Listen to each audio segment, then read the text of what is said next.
know where your successes are, know where you are failing in terms of, marketing and marketing spend, and don't be, don't necessarily, if it's not working one area for you, divert that attention to another area that is, and press the, on button even more in that area. Welcome to Unstoppable Podcast with Harry Sardinas, inspiring conversations with influential millionaires, investors, thought leaders, entrepreneurs who are making a massive difference with their innovative products and services, and sharing the challenges and the wisdom of how they sold their first million. How would you like to make your first million? And today we have a special guest joining us from San Francisco, United States. Her name is Apryl, and she's the founder of ConversionSG.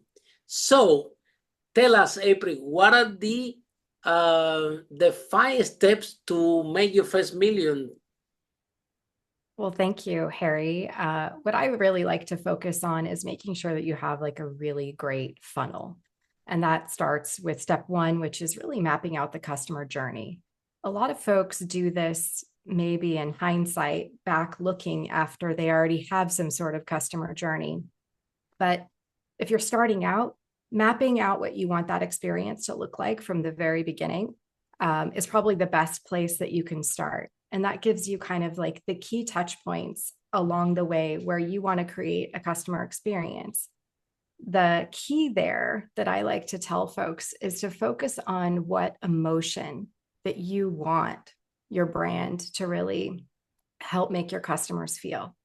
And if you can emulate that through that experience at every touch point all the way through, it kind of just gives you a lens to look through and say, does this touch point really give that emotion to our customer? So that would be great step 1. From a step 2 experience, we really say, like, make sure that you streamline your processes and optimize for a best user experience. So if you're an e-commerce company, it might be how many clicks do they have to go through before they find your product, add it to cart, and buy. I think that is something everyone can identify with. But if you're a tech company, it's also very similar. Like, what steps does someone have to go through to learn about your product before they could either add to cart and buy? What does that experience look like? And then it doesn't stop there. Once they do buy, what's that experience when they first jump into your product? What might that experience be? And is that creating a really positive experience? So really optimizing for making it as simple as it possibly can in as few as many steps as it can, with also making sure that you're giving the customer that desired experience of step 1. Then number 3 in my step process is really testing and refining. I think a lot of folks think, hey, I did my website, it's up, and now I don't have to worry about that. And unfortunately, everything in marketing needs to be tested, needs to have data that you are looking at back behind the scenes, and needs to be refined. Most often, things aren't going to work the very first time you do them, and that doesn't mean that that strategy isn't working for you. So if you send out an email campaign and you hear crickets, you have to look at what actually was happening within that experience. So if you don't get the open rates, is it the subject line? If you're getting the open rates, but you aren't getting the response rates, is it the offer? Is it how you've conveyed that offer? Or is it the right prospect in the right list? And is there a match of that? So there's all of these pieces of the puzzle that you'd say that kind of give you clues to whether you've got it right or not. And either way, you're finding out data and you're able to test and refine and work on that and keep tweaking it until you get something that works for your brand. Number 4 is really about trying to create some sort of personalization in the experience. And that is, you can increase engagement both with your customers once they've purchased, but also beforehand, trying to drive as much personalization as you possibly can. And that's different than categorization. A lot of us do categorization. And when you're first starting out, you have the ability of time to make that experience as personalized as you possibly can, because you could maybe personally be involved, right? with those customers and make that experience great so that they're giving you great customer stories, testimonials, and they're singing your praises, which is just going to make it a lot easier for your brand to expand. And then making sure that you have number 5 would be just analyze and measure your success. Know where your successes are, know where you are failing in terms of, marketing and marketing spend, and don't be, don't necessarily, if it's not working one area for you, divert that attention to another area that is, and press the, on button even more in that area. As long as you have something going in marketing in one area that's working, you can really grow. That's fantastic, April. And I think that one word that you repeat a lot in this sequence of 5 steps is the word experience. And people, with the consumers, people, we think that we're selling a product and people just buy it, and that's the end of it. But in the end of the day, it's the experience that that this client have, what actually made them enjoy the product, made them to come back. So how you turn a simple product that is you just buy and sell in an experience for the user, so they can come back and again, they become your fans and they can tell all their friends. Yeah, that's a really great question. It is about them really understanding the story of the brand, and that's happening more prevalently than anything else. The other is that they're more likely to come back and buy again if they see that other people like them are buying again. We are creatures of habit, and we are also creatures of the people that we aspire to be and who we spend our most time with. So if you can communicate with that buyer, or that customer, we'll say, in a way that really helps them understand and see who is also buying. People like you also did this. People like you also were a part of our club. Creating those experiences that they can purchase again in a community, right? So that they can really find relationships there. I've heard an awful lot in the tech community as I, talk to a lot of leaders across various different organizations, that there is just as easy where people are buying quicker, right? Because we're shortening that cycle. We're forgetting that there's middle stages of like awareness, top of the funnel, middle, and bottom of the funnel, and we're driving faster and faster. There's pressure to go from top to bottom. And while we might be doing that effectively from a marketing standpoint, what's happening on the other side is that there's no brand affinity. And so people aren't getting that experience. They don't have a relationship with that brand. And therefore, it's easier for them to just quit that solution on the other side.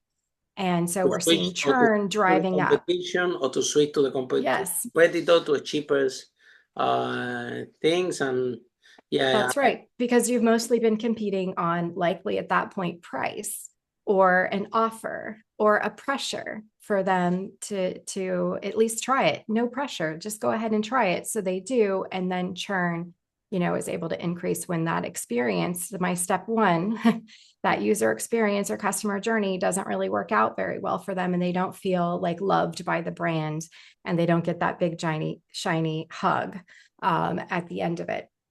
So it makes it even more prevalent for us to either extend that cycle and properly let someone go through those stages so that they get the feel for the brand 100%. And they really have a desire to want to be your customer, or ensure that your customer journey really creates such a friendly onboarding experience that people really get and understand that they're now part of a community. Yeah, I think that I talk about this a lot, right? Like, the quality of your product, it doesn't really matter for you to sell one time. But if you want clients to come back and you want more, that your clients become into your fans and they bring their friends, now completely different. It's completely different ball game. You have to have a good product, but that's not only that. You have to build the brand and an experience about the whole process. So you have, like we said, you can turn your clients into fans, and they can bring you client, which will make your customer for acquisition for your client close to zero if they take their friends and they become your fans. But in order for that to happen, that cycle has to be complete. So there is no shortcut in marketing, correct, April? There's no shortcut in marketing, and there's no quick win either. I think it is the rarity that you get something that goes from 0 to thousands really quickly. You really have to do the work and the testing and knowing your audience and having the right product, having something valuable that they're going to love, testing that in a really smart way, understanding if you've got it right, being willing to be vulnerable and make tweaks and not feel like you have it 100% correct all of the time, and really listening to your consumer and what they want more of. So tell us, how you decided to open this company? This is a really strange way that I kind of got to here. Tell us. We're looking forward to hear it. I came from working in technology companies. I, grew up in my career at Sage, where I eventually ran 3 product lines there. Wow, Sage. Wow, amazing. Yeah. I know, a very large, acquisitive company.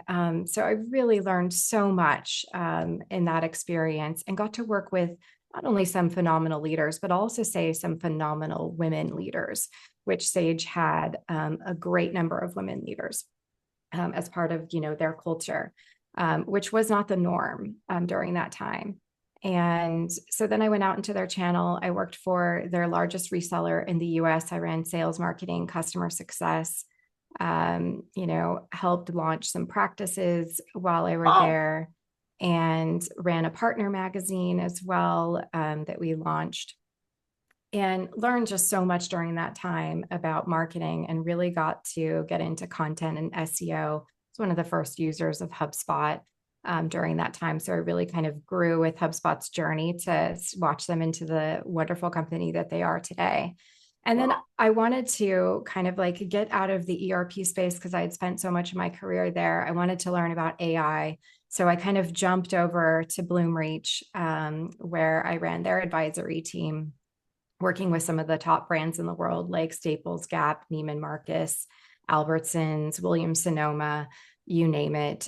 Those top brands were working with Bloomreach, and we worked on helping them from a conversion strategy perspective. 2020 came.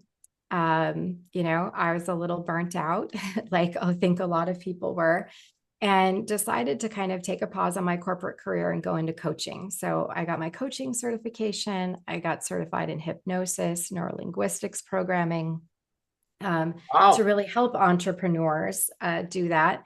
And while I was coaching and working with a lot of founders and a lot of entrepreneurs, marketing came coming up as an issue for a lot of them, and they weren't having a lot of success in that area. And too many times I got asked, can't you just do this for us? And so I did. I kind of like went back to my roots and found some great people to bring onto my team, so that we would really have the resources available to be able to offer those types of services. I started working in that kind of fractional CMO perspective. And then we kind of last year launched into the conversion optimization space. So I have a great team of conversion optimization specialists that work with us. We do rapid testing for brands. We can turn around things in a 24 to 48 hour period where we can make changes and launch a new test for people, so that they can maximize how many tests and how much data they can get in 1 year. So a weird journey. Follow us for more interviews with the world's most influential, audacious entrepreneurs that overcame challenges and adversity, providing you with the blueprint of how they sold their first million so you can grow your business exponentially.